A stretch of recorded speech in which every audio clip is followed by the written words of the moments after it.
What's different about Arsenal this season? And does it mean they're finally going to win the Premier League? Well, here to break that down on today's show, brought to you by BOYLE Sports, is John Mackenzie and Art de Roche. Let's go. Art, let's start with you. If Arsenal are different this season, is it a lot different or just a little bit? I'd say probably somewhere in between that. Obviously, they go into this season wanting to have something that is different to get them over the line finally. But I think when you look at how teams evolve, and I'm sure that's a word we'll use quite a bit today, it's never going to be everything all at once. So throughout pre-season, you could see that there were little things that needed to change. So with the striker that they brought in, Victor Gyökeres, the style was going to be different. They were going to have to be a bit more direct in the way they wanted to get forward, but then also there were still fundamentals within the way that they play that are still consistent. So a left back that comes into midfield areas, that still happens with Ricardo Calafiori. I just think, there's going to be some change, but there will still be recognisable features to their game. Okay, so maybe evolution, not revolution, John. Yeah, I think so. And I think as Art is emphasising here, there's things where you can point to the data and say something different is happening. But actually in some of the areas where you might think, there'll be a big change in the data, there's not really that. So, for example, I've got a viz here just showing Arsenal's long passes attempted per 90 minutes across Mikel Arteta's time at Arsenal. And as you can see, through his time, that's slowly come down. That makes sense, right? Because he wants his team to play sort of largely controlled football. If you play long balls, it does reduce your ability to control the ball. So that has been dropping down. But then we get to this season, and obviously it's a very small sample size. It's only 4 games so far. So it could just be that the games that they played have been games where they played more long balls. But it does seem to indicate that they are more willing to get the ball forward quickly, which makes sense given what Art said about Victor Gyökeres being brought in. He thrives in those scenarios where he's running in the channels in behind. But there's some other areas as well that we can look at where you might think, well, if they're going to be playing more direct, it might make sense that they have more direct attacks over time. Now, Is this the Himalayas, John? This is the Himalayas, yeah. Right. But unfortunately, this is representing something much less interesting than what the Himalayas represent. I don't know what I'm talking about here. Because this is showing direct attacks. Now, Opta defines direct attacks as a sequence of play where the ball is moving forward over 50% of the time. It starts in your own half and it ends with a touch in the box or a shot. The criticism of Arsenal has been, they slow the game down too much. They don't have enough of these direct attacks. And now, this season, they're much more direct, right? But actually, if we look at those direct attacks, the numbers are still very similar to where they've been before. There's not been a massive spike up over the course of the first 4 games of the season. Another area that I think is interesting is direct attack speed. So direct attack speed is basically what you're doing is you're trying to work out how quickly you're moving the ball forward in those moments when you are. And again, over the course of Arteta's tenure, you can see that has been brought down, which again, I think most Arsenal fans would agree with, that they've got slower in the way that they play.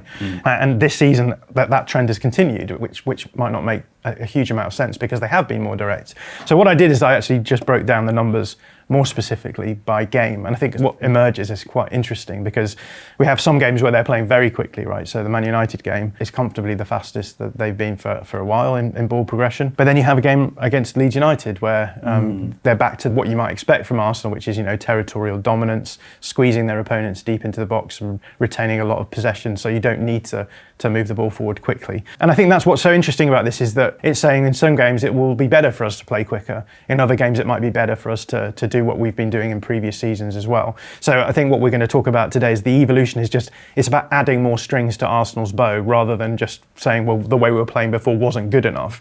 We know that the way that they were playing before was good enough. They were very, very close.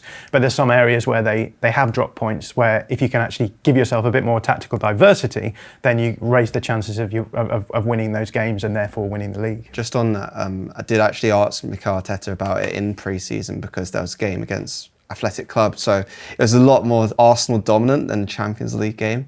And he did say that even though they were going a bit more direct in that game, it was about just making small tweaks, not doing things just for the sake of it or all in one go as well, because then you lose what you've already built, I think. So he's very conscious of that. Yeah, okay. I mean, speaking of what he's built, it's not the first time that he's made tweaks or evolved, right? No, it's a constant thing. And I think when you look at the table here, obviously first came in 2019, where he had to consolidate a very, very transitional team in a dangerous way rather than a way that they want it to be right now. So you mean they were transitional in a dangerous way as opposed to the way he consolidated them was dangerous? yes. So under Unai Emery in those late Emery days, they were just getting hit on the break almost every single game. Freddie Ljungberg highlighted it when he was interim head coach, and then Mikel Arteta did the same as soon as he walked through the door as an area to address.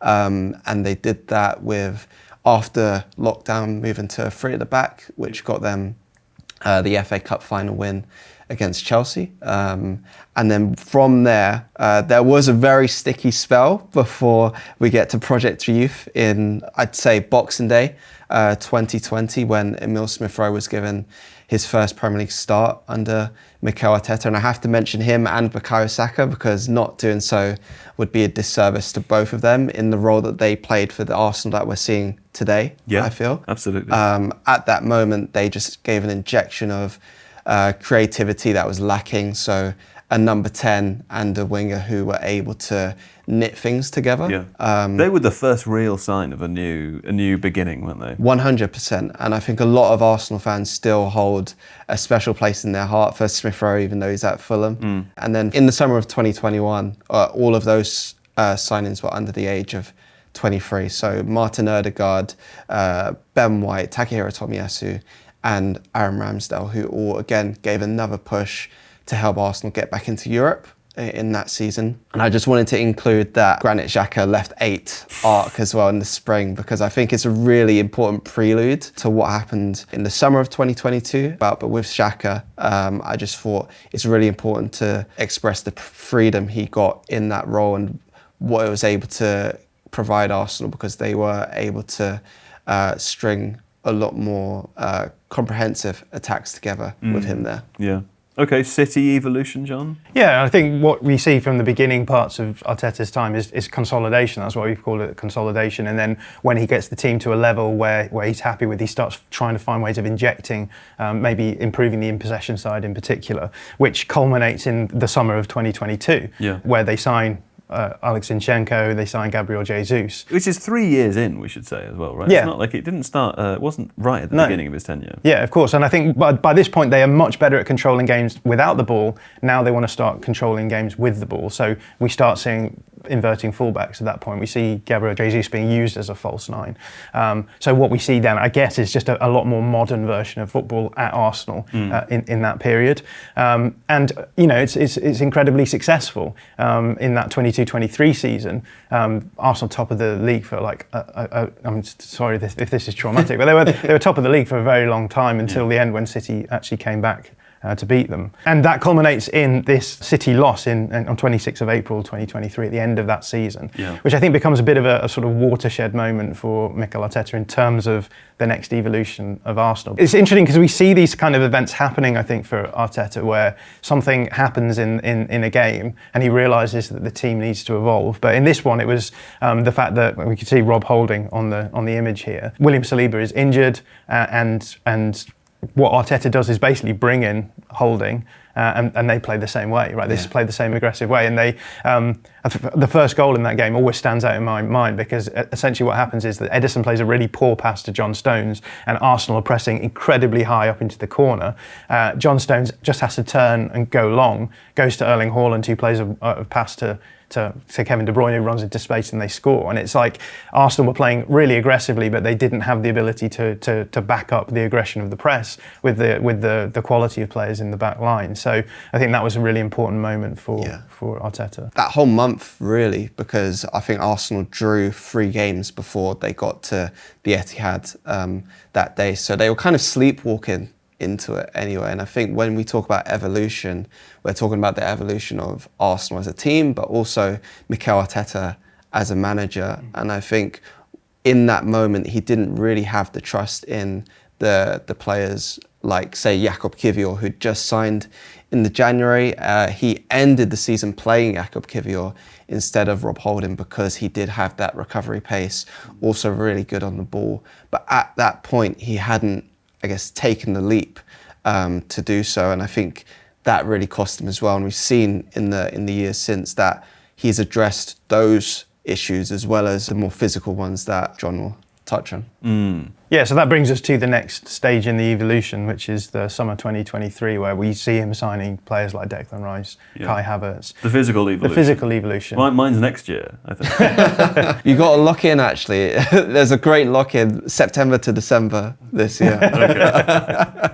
But I think that what's interesting about the next period is that Arsenal then definitely do lean into being the best out of possession side in the world. Yeah. And, you know, as we've seen over the last few seasons, that can get you so far, but does it get you far enough? So I think that informs the next phase where this is headed. The next phase, John? What's interesting, I think, you know, from everything you've said here, is that every time Arteta has made a change, he's generally reacting to solve some kind of problem.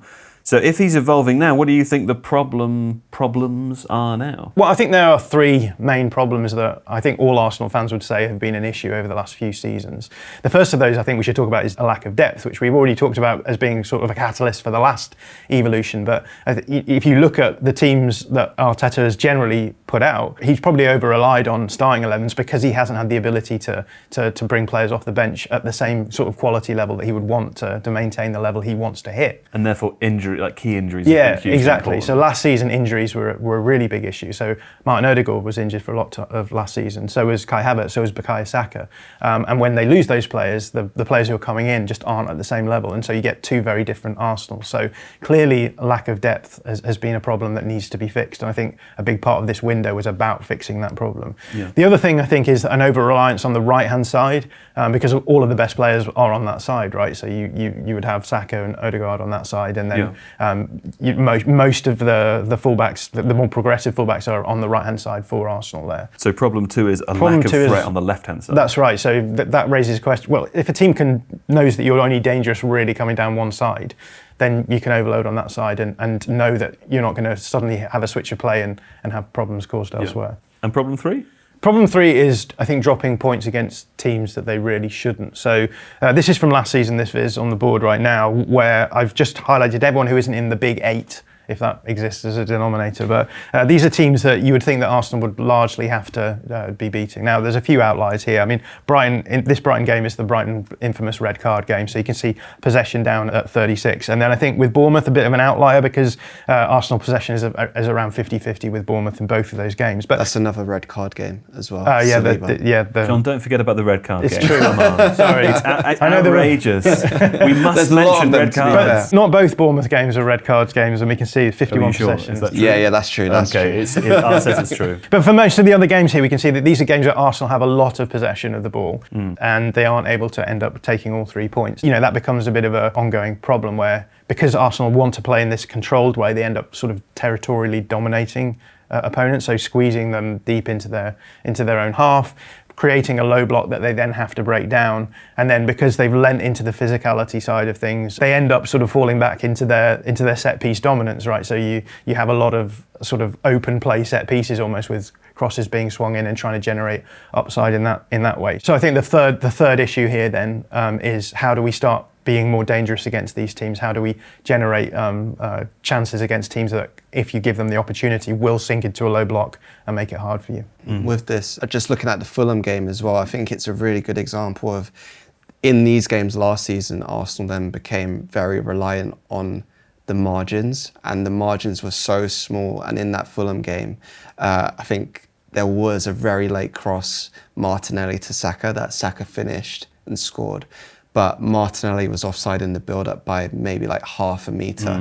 And you don't want to be in a situation where you're getting to the 90th minute of those games relying on the smallest of margins to go your way. Yeah. So that's another area where you're playing against sides where, I guess, people expect you to win, but you need to do the work to make sure the margins are as wide as possible. Okay, well, those are the 3 problems that we all agree that Arsenal have. Let's see if Arteta's changes this season can impact any of those. Going back to problem number 1, which was the lack of depth, let's hear now from Sam Tighe. Welcome to What's Changed, presented by BOYLE Sports. Arsenal's attack has levelled up this season. Mikel Arteta's new signings have added quality, depth and variety to the forward line. But the big question is, will these changes be the difference when it comes to winning trophies? In the last 2 full seasons, more than 40% of Arsenal's attacks have come down the right side. That's because Bukayo Saka and Martin Odegaard play here, while Saka's connection with Ben White is very strong. But injuries in 2025 have proved Arsenal need more options in this area. Enter Noni Madueke. He was exceptional against Nottingham Forest, creating chances, dribbling around defenders and working back defensively. His ability to cut inward or take the outside lane and hit the byline make him a more natural fit to back up Saka than anyone Arteta could call upon last season. Also, signing Abera Eze has added a different dimension to Arsenal's left flank. His ability to come inside and conduct play feels very different to Gabriel Martinelli's skill set, which is centred on speed and direct runs. With the help of Ricardo Calafiori surging forward, the Gunners can now run the game down their left flank if needed, bringing a welcome balance to the attack. All of this, in addition to new striker Victor Gyökeres' natural eye for goal, makes Arsenal's attack stronger, deeper and more capable of sustaining a trophy chase. Hey, thanks, Sam. Well, Sam mentioned Eberechi Eze there,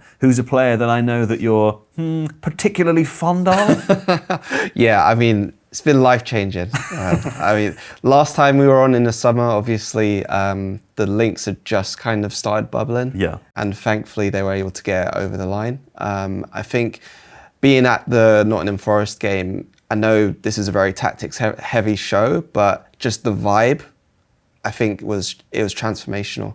And within the first couple of minutes, shoulder drops, I mean, the reaction inside the stadium said it all. But also, I just think the ability he has one-on-one, it makes a massive difference because Arsenal have been lacking that on the left in particular for years now. And I think when you have someone with that individual brilliance, it can just mean that in some instances, whatever an opposition has planned for you, it just takes that off the table. And I think that's such a big improvement to what Arsenal had on that side. And then, as we mentioned earlier, it's not just a massive change. So you still have Calafiori rolling inside, or maybe he'll stay a bit deeper and play those long balls in behind like he did for Eze's assist for Gyökeres.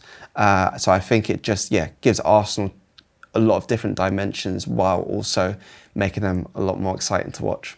I think from a tactical point of view as well, it starts addressing the core issue, which is if you're too reliant on one side of the pitch, it means it just makes the life easier for the opposition to defend because they overload on that side. And what we were seeing is this really dangerous triangle of players, Odegaard, White, Saka, and there's just a sort of gravity to those players. The ball is going to go towards them, and they're obviously fantastic at being able to pull apart the opposition block in those kind of areas. You can see them hitting the byline, playing the ball back across. But as a result of that, you end up with everyone being dragged onto one side and the player on the opposite side then becoming very isolated. I think particularly as well when we consider that they've been last season, for example, playing Rice as a left 8 and then generally trying to fashion these sort of open play set pieces. So Rice is almost going to be a box crasher here. You then end up with Martinelli super isolated. Now, if you can fly the ball across and play a switch of play, you're not going to expect Martinelli to square up a fullback and go either way and generate chances from there.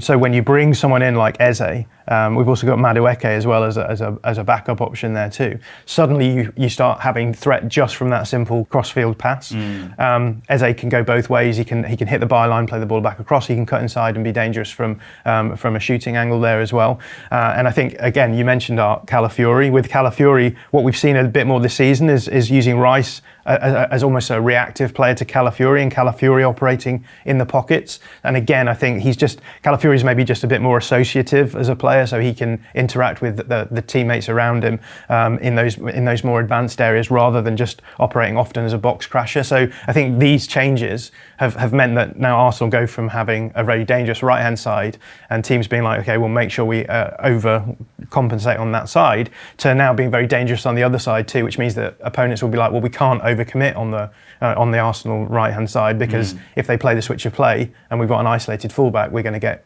in trouble as well. And picking up on depth as well, Martin Zubimendi is another player who's not just added depth but also added to their 11. Yeah, I think when you look at their recruitment this summer, the way a lot of Arsenal fans have viewed it is you have your floor raisers, so Mosquera, who we'll talk about later, Norgard, Kepa as well, but then you have the ceiling raisers, and Martin Zubimendi was the first one to come through the door. So when you look at the way Arsenal's midfield is set up, last season it would have looked a lot like this, a midfield three, but as early as pre-season, it began to look a lot more like a two, so Rice and Zubimendi together, where it wouldn't just be one player set on one side.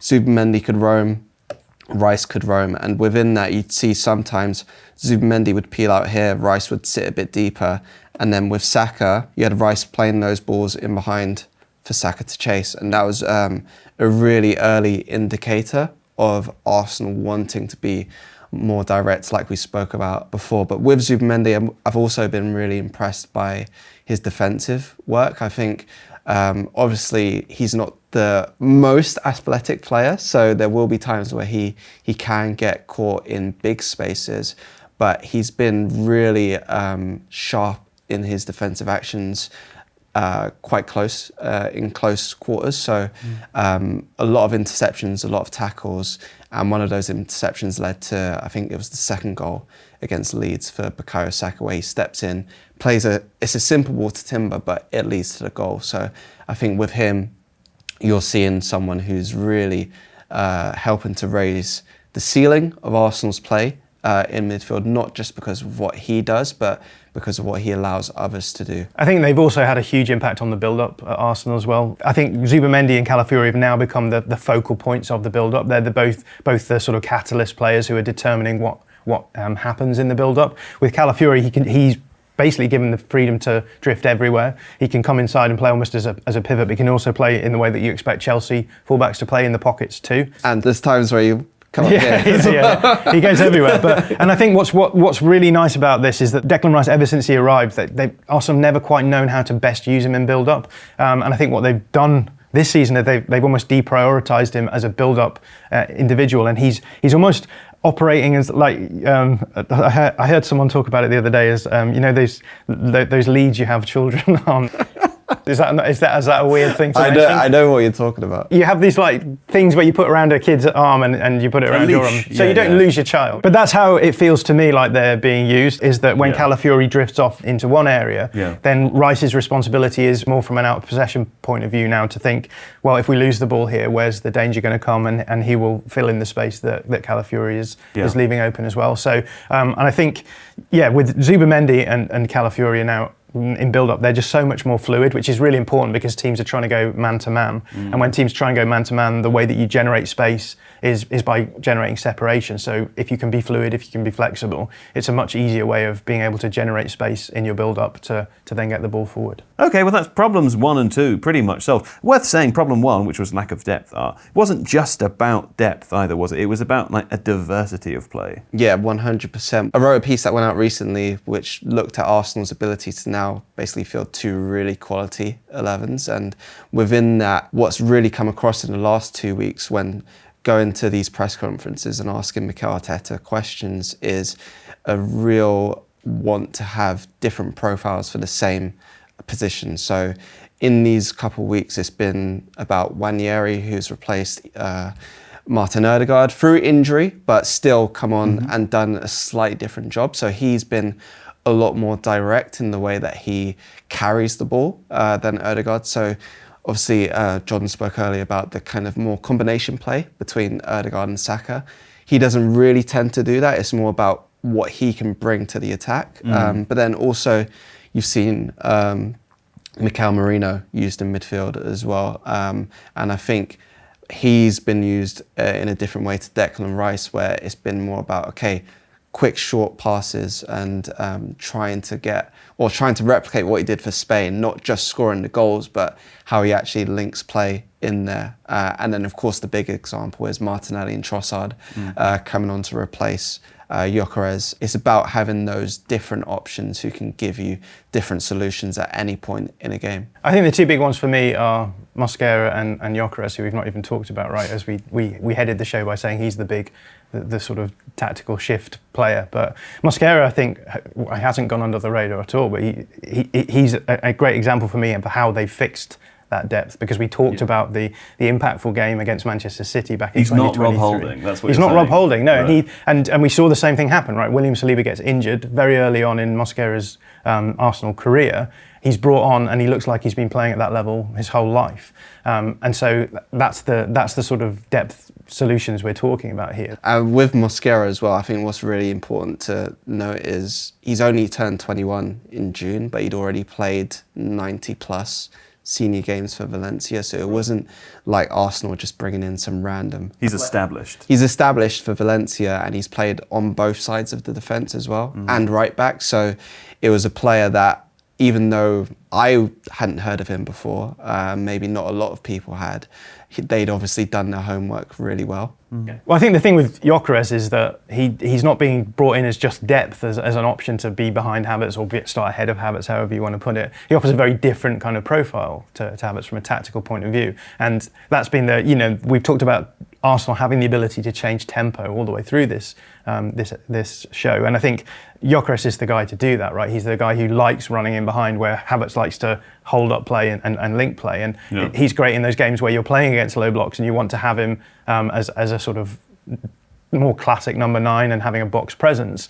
But with Gyökeres, you want to use him as a means of speeding up the tempo. And I think, this presents like a really interesting question for Arsenal, because I think in the past, Arteta hasn't wanted to increase the speed, because when you increase speed, it can make you more open, right? And it's the famous Juanma Leo quote, where it's like, the faster the ball goes forward, the faster it comes back.